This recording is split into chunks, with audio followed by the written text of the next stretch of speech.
News 18 Tamil Nadu நேயர்களுக்கு வணக்கம். இந்த சிறப்பு நேர்காணலில் நம்மோடு இணைந்திருக்கிறார் தமிழக வாழ்வுரிமை கட்சியின் தலைவரும் சட்டமன்ற உறுப்பினருமான திரு தி. வேல்முருகன் அவர்கள். சார் வணக்கம்.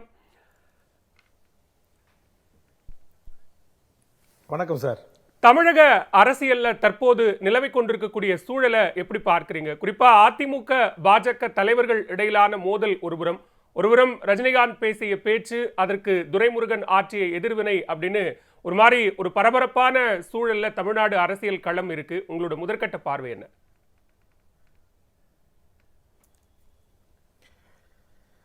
என்னுடைய பார்வை, ராஜாஜி, பெருந்தலைவர் காமராஜர், பேரறிஞர் அண்ணா, தலைவர் கலைஞர், எம்ஜிஆர் போன்ற, ஜெயலலிதா போன்ற தமிழ்நாட்டின் மிகப்பெரிய ஆளுமைகள் தமிழ்நாட்டுடைய முதலமைச்சராக, சென்னை மாகாணத்தின் முதலமைச்சராக இருந்திருக்கிறார்கள். அப்போதும் தமிழ்நாட்டில் எதிர்க்கட்சிகள் இருந்திருக்கின்றன. அப்போதெல்லாம் மிக நாகரிகமான, கண்ணியமான, கட்டுப்பாடான வார்த்தை பிரயோகங்களைத்தான் தலைவர்கள் பயன்படுத்துவார்கள்.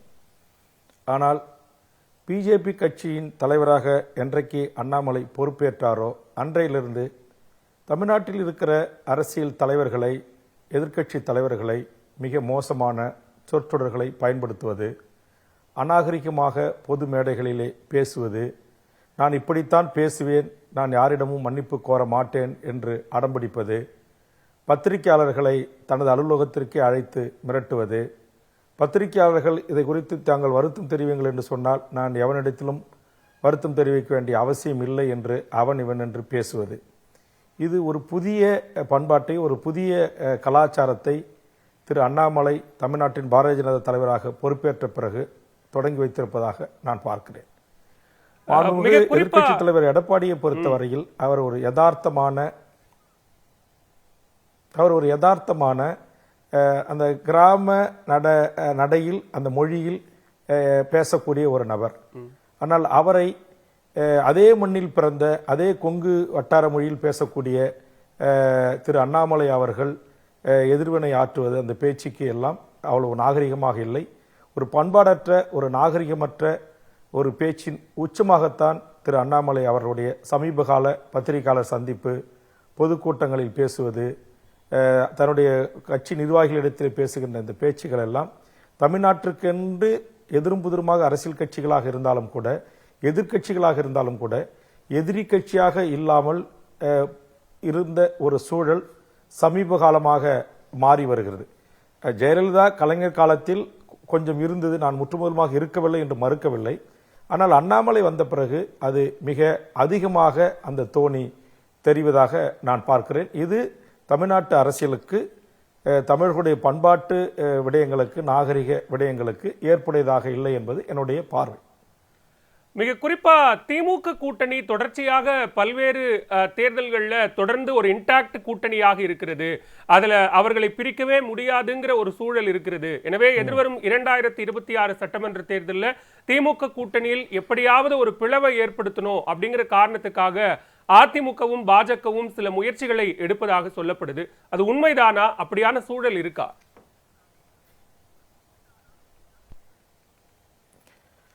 என்னை பொறுத்தவரையில் நீங்கள் குறிப்பிட்டது போல் திமுக தலைமையிலான இந்த கூட்டணிக்குள் அரசு ரீதியான சில கொள்கை முடிவுகளில், சில திட்டங்களில் என்னை போன்ற கூட்டணி கட்சி தலைவர்களுக்கும் சிறு மாறுபட்ட கருத்துக்கள் இருக்கிறது.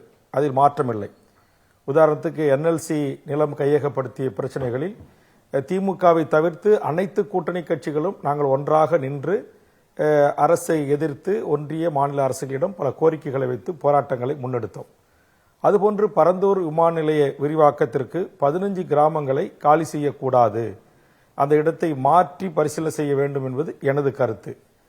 அதுபோன்று அதானி துறைமுகம் குறித்து என்னுடைய பார்வை வேறாக இருக்கிறது. அதுபோன்று இங்கு இருக்கிற திமுக கொடுத்த வாக்குறுதிகளான ஆசிரியர்கள், செவிலியர்கள் பணி நிரந்தரம், போக்குவரத்து தொழிலாளர்களுக்கான ஊதியம் அளிப்பது குறித்த உறுதிமொழிகள், இதுபோன்று பல்வேறு எங்கள் கட்சிக்கு கொள்கை ரீதியாக நாங்கள் ஏற்றுக்கொண்ட விடயங்களில் இந்த மணல் குவாரிகள், கிரானைட் குவாரிகள், மலைகள் உடைத்து கேரளாவுக்கு அனுப்பி வைக்கப்படுவது, இதையெல்லாம் குறித்து எங்களுக்கு விமர்சனங்கள் இருக்குது. ஆனால் பாரதிய ஜனதா என்கிற ஒரு அரசியல் கட்சி ஒரு சர்வதிகார நோக்கோடு இந்திய நாட்டில் பயணித்துக் கொண்டிருக்கிறது. அவர்களுடைய புதிய பொருளாதார கொள்கையாக இருக்கலாம், புதிய கல்வி திட்டங்களாக இருக்கலாம், சிஏ என்ஆர்சியை நடைமுறைப்படுத்துவோம் என்று இங்கிருக்கிற சிறுபான்மை மக்களுக்கு அச்சமூட்டுகிற செயலாக இருக்கலாம், காஷ்மீர் மாநிலத்தை இரண்டாக பிரித்து யூனியன் பிரதேசங்களாக 20 மாற்றி அமைத்த சட்ட திருத்தங்களாக இருக்கலாம். இப்போது கொண்டு வந்திருக்கின்ற புதிய லா சட்டம், அதை குறித்து இன்றைக்கு நாடு முழுவதும் வழக்கறிஞர்கள் எதிர்த்து போராடி வருவது குறித்து, ஆக இவர் மனித குலத்திற்கும் இந்த இந்தியாவின் இறையாண்மைக்கும் இந்தியாவினுடைய பன்முகத்தன்மைக்கும் எதிரான சில கருத்துக்களை முன்வைக்கின்ற பாரதிய ஜனதா என்கிற அந்த அரசியல் கட்சி இந்தியாவின் பல மாநிலங்களில் மக்களால் தேர்ந்தெடுக்கப்பட்ட சட்டமன்ற உறுப்பினர்களை தனதாக்கி அந்தந்த மாநிலங்களில் ஆட்சி அதிகாரத்தை கைப்பற்றிக் கொள்ளுகிற ஒரு போக்கு, தனக்கு உடன்படாத அரசியல் ஆளுமைகளை, மாநில அரசியல் கட்சியின் தலைமைகளை, பிரதான எதிர்க்கட்சிகளை, தன்னகத்து கொண்டிருக்கிற அதிகார வரம்பு, சிபிஐ, வருமான வரித்துறை என்று சொல்லக்கூடிய இன்கம் டாக்ஸ், அமுலாக்கத்துறை, இவர்களை அனுப்பி அவர்களை தன் வலயத்திற்குள் கொண்டு வருகின்ற அந்த அரச பயங்கரவாத நடவடிக்கையின் ஊடாக தன் கட்டுக்குள் கொண்டு வருகின்ற போக்கு, சிறுபான்மை மக்களை உள்ளடக்கி இந்திய அளவில் கட்சி நடத்துகின்ற பல்வேறு அரசியல் கட்சிகளை, சிறுபான்மை அமைப்புகளை என்ஐஏவின் மூலமாக அவர்களை மிரட்டி ஒரு கட்டத்திற்கு மேல் வளர விடாமல் இன்றைக்கு அடக்கி ஆள நினைப்பது, இது போன்ற பல்வேறு பிரச்சனைகளில் பாரதிய ஜனதா என்கிற அந்த அரசியல் கட்சி ஒரு அசுர வளர்ச்சியை இந்தியா முழுவதும் வளர வேண்டும் என்று அவர்கள் திட்டம் போட்டு பணி செய்து கொண்டிருக்கிறார்கள். ஆர்எஸ்எஸ்னுடைய பல்வேறு அஜெண்டாக்களை ஒன்றன் பின் ஒன்றாக அவர்கள் இன்றைக்கு இந்தியாவில் நிறைவேற்றி வருகிறார்கள். தேர்தல் ஆணையத்தின் அதிகாரங்கள் எப்படி பறிக்கப்பட்டு தன்னகத்தில் கொண்டு வந்திருக்கிறார்கள், ரிசர்வ் வங்கியினுடைய கவர்னரை எப்படி இரவோடாக தூக்கி எறிந்துவிட்டு அந்த வங்கியில் இருந்த பணத்தை ஒன்றிய அரசுக்கு அவர்கள் எடுத்துக்கொண்ட விதம், முப்படை தளபதிகளை கலைத்து முப்படை தளபதிகளுக்கும் ஒரே தளபதியாக இராணுவத்திற்கு நியமனம் செய்தது, இதுபோன்று தன் கட்சிக்காரர்களை இந்திய அளவிலான மனித உரிமை ஆணையத்தினுடைய தலைவராக நியமனம் செய்வது, பெண்கள் ஆணையத்தின் தலைவராக நியமனம் செய்வது. உங்களுக்கு தெரியும், சமீபத்தில் தமிழ்நாடு, நான் உள்ளிட்ட தமிழ்நாட்டின் முதலமைச்சர் உள்ளிட்ட பல்வேறு அரசியல் கட்சிகள், இந்தியாவில் அரசியல் கட்சிகள் ஆர்எஸ்எஸ் சித்தாந்தங்களை உள்ளடக்கிய, கருத்தியலை உள்ளடக்கியவர்களை இந்திய நாட்டினுடைய அத்தனை துறைக்கும் இணை செயலாளர்களாக, நேரடியான இணை செயலாளர்களை நியமிப்பதற்கான யுபிஎஸ்சி தேர்வின் மூலமாக நாங்கள் தேர்வு இல்லாமல் நேரடியான அழைப்பின் மூலமாக அவர்களுக்கு அந்த பதவிகளை வழங்குவோம் என்று அவர்கள் அறிவித்து அதற்கான பணியை தொடங்கியது. அதற்கு நாடு முழுவதும் எதிர்ந்த எதிர்ப்புகள், இப்படி அவர்கள் நாளொரு மேனியும் பொழுதொரு மேனியும் இந்தியா என்கிற ஒரு மாபெரும் ஜனநாயக நாட்டிற்கும் பன்முகத்தன்மைக்கும் சமூக நீதி கோட்பாட்டிற்கும் சமத்துவ கோட்பாட்டிற்கும் நேர் எதிரான நடவடிக்கைகளை எடுத்து வருகிறார்கள். ஆக அந்த கட்சியினுடைய அகில இந்திய தலைமை எப்படியாவது தமிழ்நாட்டை நாம் அடக்கி ஆள வேண்டும், தமிழ்நாட்டின் அதிகாரத்தை கைப்பற்ற வேண்டும் என்பதற்காக அண்ணாமலை போன்றவர்களுக்கு ஒரு கட்டற்ற சுதந்திரத்தை வழங்கியவருடைய விளைவுதான் அவர்கள் பத்திரிகையாளர்களையும் அவனிவன் பொது இடங்களில் பேசுவதும், எடப்பாடி போன்ற பிரதான எதிர்க்கட்சி தலைவர்களை பேசுவதும், திமுக போன்ற கட்சிகளை நாங்கள் அழித்து ஒழிப்பதுதான் முதல் வேலை என்று பேசுவதும், அப்புறம் இப்போது ஒரு சிறுபான்மை அரசாக பாரதிய ஜனதா பொறுப்பேற்ற பிறகு இங்கு வந்து கலைஞர் அவர்களை வானளாவிய புகழ்வதும், அதே கலைஞர் ஆட்சியை டிஸ்மிஸ் செய்ய வேண்டும் என்று மனு கொடுத்தவர் தான் சமீபத்தில் கலைஞருடைய இந்த நாணய வெளியீட்டு விழாவுக்கு வந்த ராஜ்நாத் சிங் அவர்கள். ஆக அவர்கள் தங்கள் ஆட்சியை காப்பாற்றிக் கொள்ள, தங்கள் சித்தாந்தம் வெற்றி பெறுவதற்காக எப்படி வேண்டுமானாலும் மாநில கட்சிகளை மிரட்டி உரட்டி தன்னகத்துக்குள் வைத்துக் கொள்ள வேண்டும் என்கிற அந்த இருமாப்போடு ஆட்சி செய்கிற ஒரு கட்சியின் மாநில தலைவர் அவர்களுடைய நடவடிக்கைகள் என்பதும், நீங்க பாரதிய ஜனதா கட்சியினுடைய கொள்கைகளை எதிர்ப்பதற்காக இங்க திமுக கூட்டணி ரொம்ப வலுவான கொள்கைகளோடு இருக்கு. ஆனா அதுல கூட்டணி கட்சி தலைவர்கள் முரண்படக்கூடிய அளவுல சில கொள்கை பிறழ்வுகள் இருக்கு அப்படின்னு சொல்றீங்க. அது சமீபத்தில் நடந்த அனைத்துலக முத்தமிழ் முருகன் மாநாட்டில் எடுக்கப்பட்ட சில தீர்மானங்களை கூட விசிக உள்ளிட்ட பல கட்சிகள் எதிர்ப்பு தெரிவிக்கிறாங்க, அதுல முரண்படுறாங்க. நேரடியாக அப்படியான முரண்பாடுகள் வருகிற போது, கொள்கையில் முரண்பாடு பிறழ்வு ஏற்படுகிற போது கூட்டணியிலும் பிளவு ஏற்படும் அப்படின்னு எதிர்க்கட்சிகள் பேசத்தானே செய்வாங்க. இல்லை, அவர்கள் பேசலாம். ஆனால் நாங்கள் ஒரு தோழமையோடு இப்போ நீங்கள் குறிப்பிட்ட திருமாவர்கள், கம்யூனிஸ்ட் இயக்கம் திரு பாலகிருஷ்ணன் போன்றவர்கள், முத்தரசன் போன்றவர்கள், என்னை போன்றவர்கள், ஜவஹர்லா போன்றவர்கள் எல்லாரும் நாங்கள் இது குறித்து கருத்து தெரிவித்திருக்கிறோம். ஆனால் இந்த முரண்பாட்டை திமுக தலைமை நினைத்தால் நாளை இந்து அறநிலைத்துறை அமைச்சர் சேகர் பாபுவை அழைத்து இனி இது போன்ற நடவடிக்கைகளில் ஒரு அரசு ஒரு மதச்சார்பின்மை அரசு என்பது எந்த ஒரு மதத்துக்கு ஆதரவாக அரசே செயல்படக்கூடாது, அரசே இது போன்ற மாநாடுகளை நடத்தி தீர்மானங்களை வெளியிடக்கூடாது. நீங்க ஜவஹர்லா எழுப்பி இருக்கிற கேள்வி நியாயம் தானே? இதே மாதிரி நீங்க இஸ்லாமியர்களுக்கு விழா எடுப்பீங்களா? இப்ப நாகூர்ல விழா எடுக்க அரசு முன் வருமா?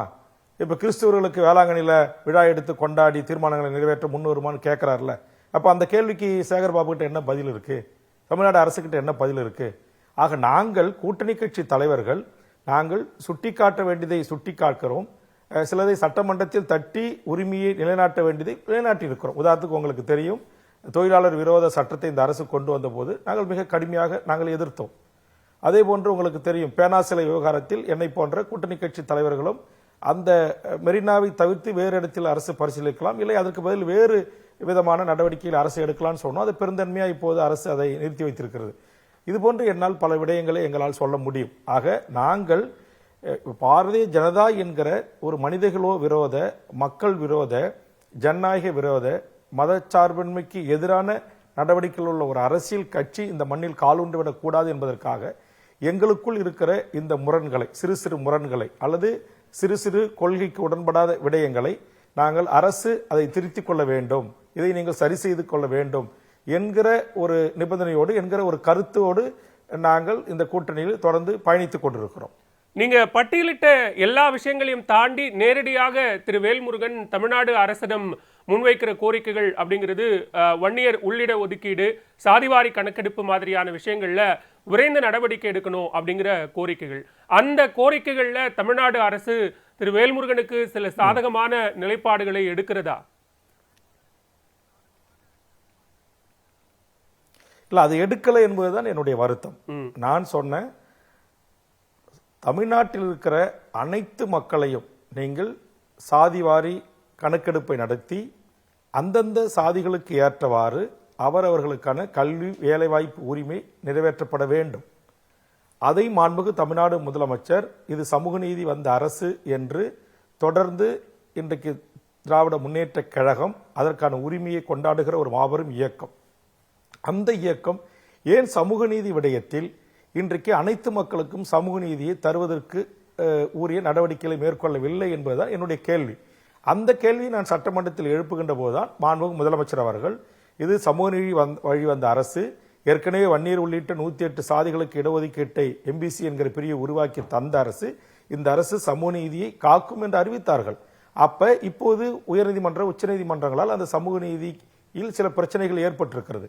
அதில் தான் குறிப்பாக வன்னியர்களுக்கான 10.5% இடஒதுக்கீட்டை கொடுத்தது தவறு என்றோ, அப்படி தரக்கூடாது என்றோ, மாநில அரசுக்கு அதிகாரம் இல்லை என்றோ உச்சநீதிமன்றம் எந்த இடத்திலும் குறிப்பிடவில்லை.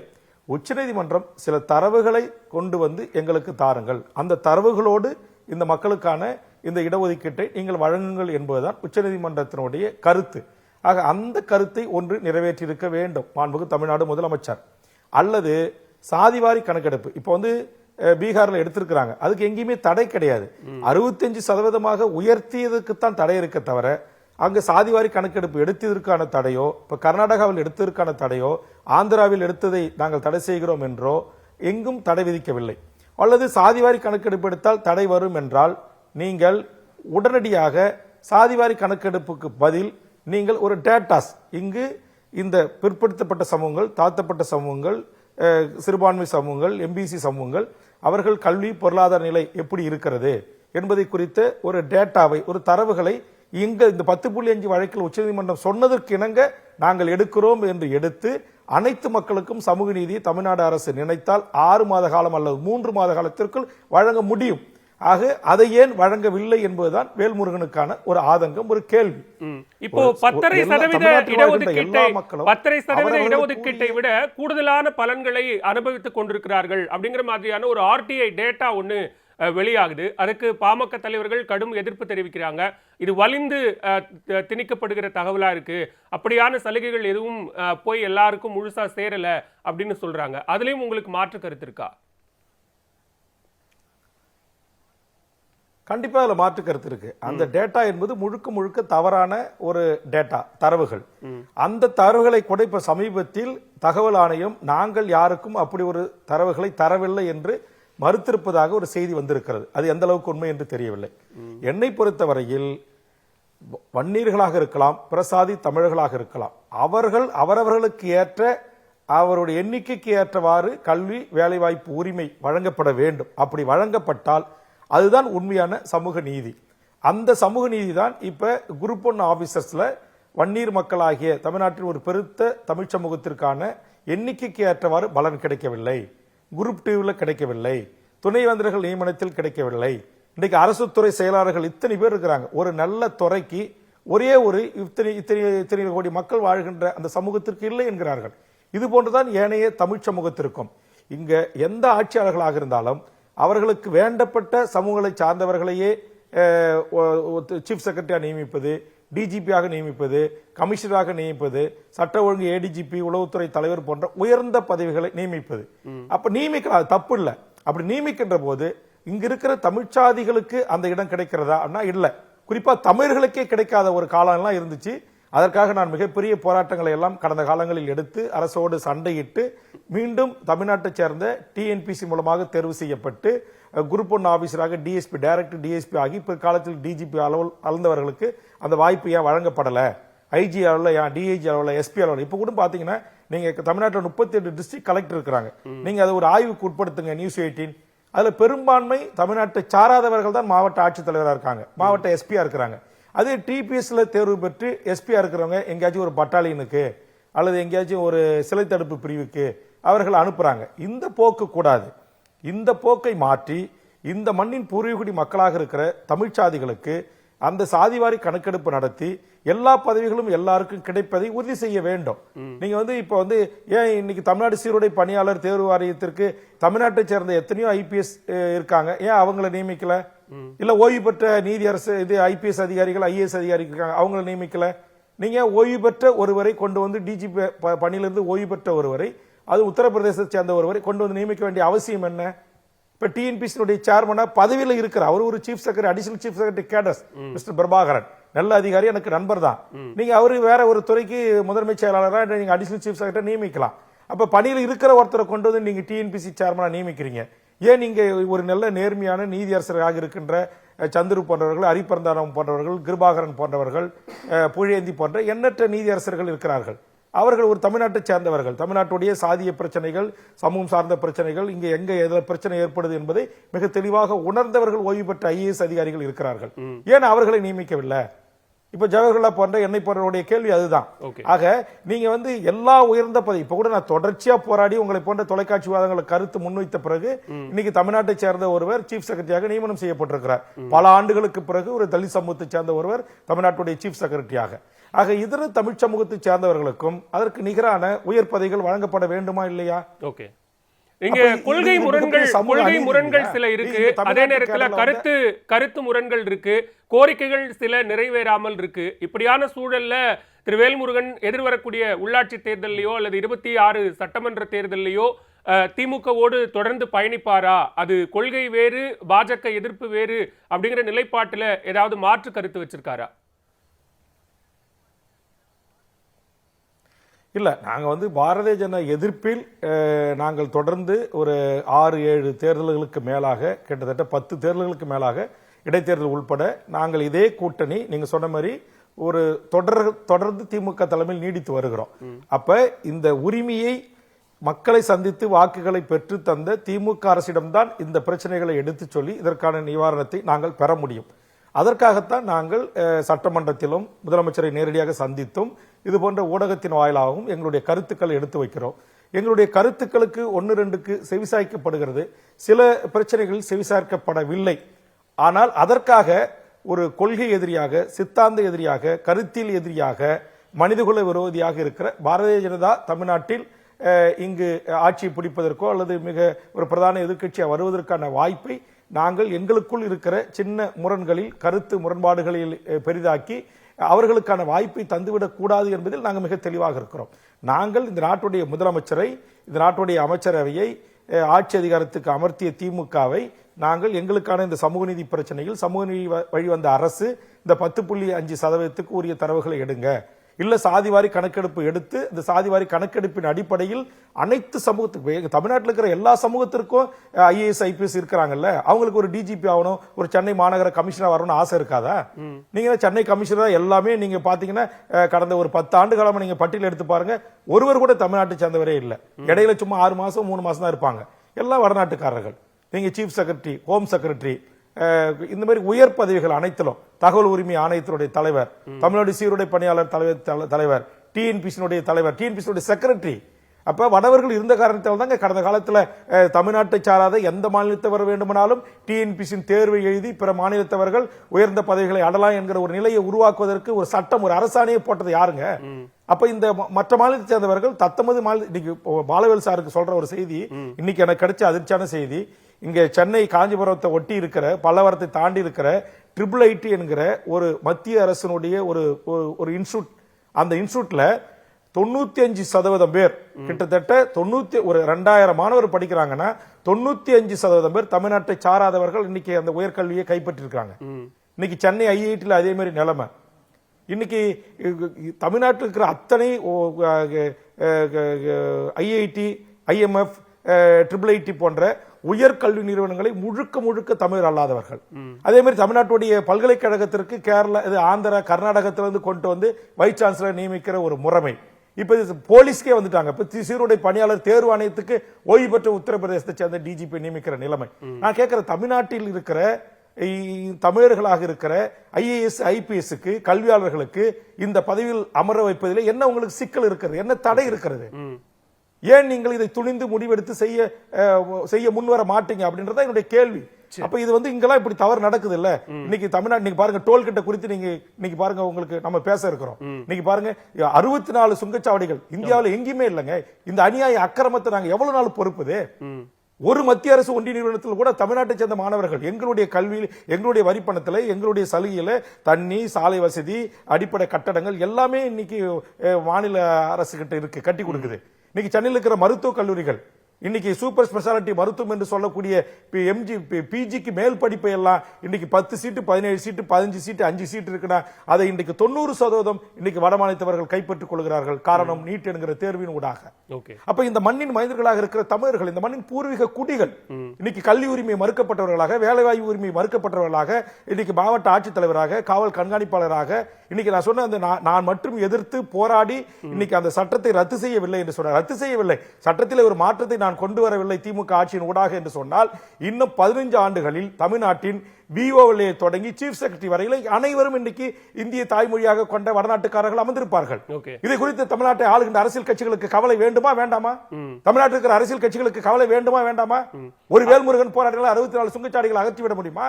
ஒரு வேல்முருகன் போராடினால் தமிழ்நாட்டிலே அதிகாரத்தை கைப்பற்றிக் கொள்கிற வட இந்தியர்களுடைய ஆதிக்கத்தை தடுத்து நிறுத்த முடியுமா? இது குறித்து தமிழ்நாட்டு மக்களிடத்தில் வீதி வீதியாக சென்று வாக்கு கேட்டு எங்கள் ஆட்சி வந்தால் எங்களுக்கு தேனாரும் பாலாரும் ஓடும் என்று சொன்ன அது அதிமுக, திமுக இது குறித்து கவலை கொள்ள வேண்டும் அல்லவா?